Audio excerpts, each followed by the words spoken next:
Good Erev Shabbos, dear community family.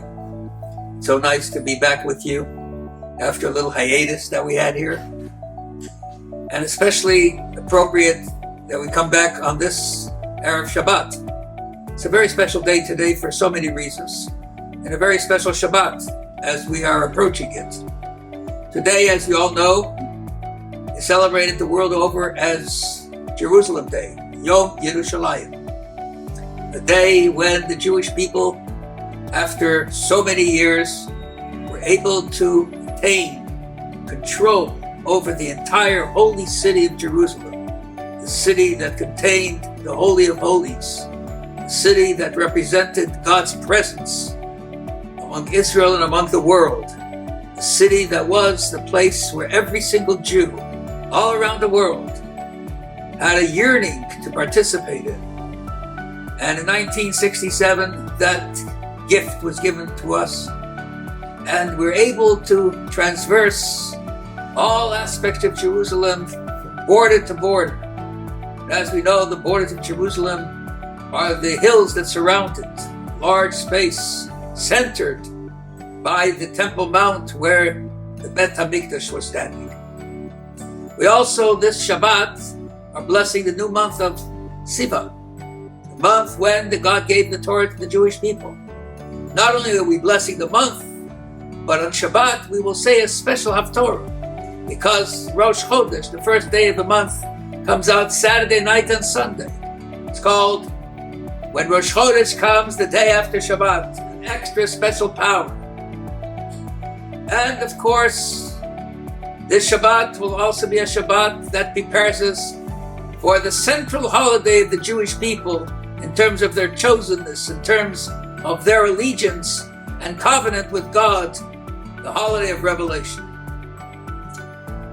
When we read this Torah portion that begins the book of Numbers, the book of Bamidbar, we are immediately confronted with interesting factors. Counting the Jewish people, census. What is so important about census that takes us through history? The fact that there were 603,550 Jews, and they were counted 3 times. What is the importance of counting? What is the significance of counting? God knows our numbers. He doesn't have to count in order to know how many there are. He knows everything. He knows everything that we think about. He knows every single article, point, existence in the universe. Of course he knows how many Jews. But the counting tells us a very important factor. We are all one people, one nation, connected, an organic system that begins with God's choosing us. We all have the same ancestry, Abraham, Isaac, and Jacob. And even though we are all one, we all have individuality. Each one of us counts. Each one of us is important.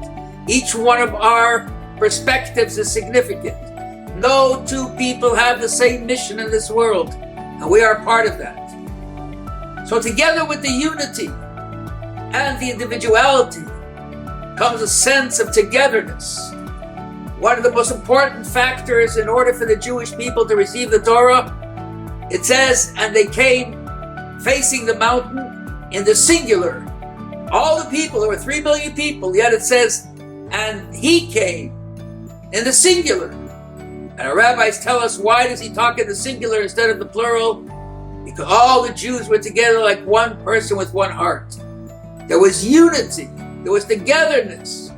There was an internal love and responsibility for one for another. Each person recognized that he was only a small segment of this entire Jewish people, a critical segment, but a segment. And now, unfortunately, as we take a look at what's going on in the world, in Jerusalem, the day when every single Jew should be jumping and dancing for joy, and you have factions. Some people say that it's a good thing to have Jerusalem. Some people say, no, we should give back Jerusalem.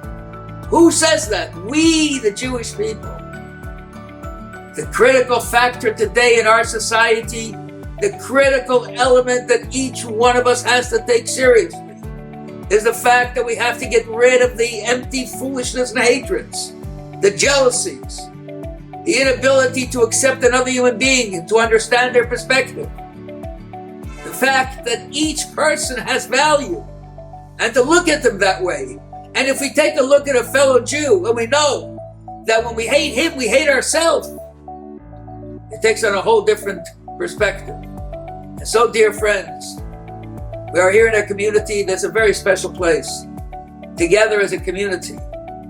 There are people, they don't get along with each other. I don't like what he does, or I like she does, and so forth. It doesn't matter.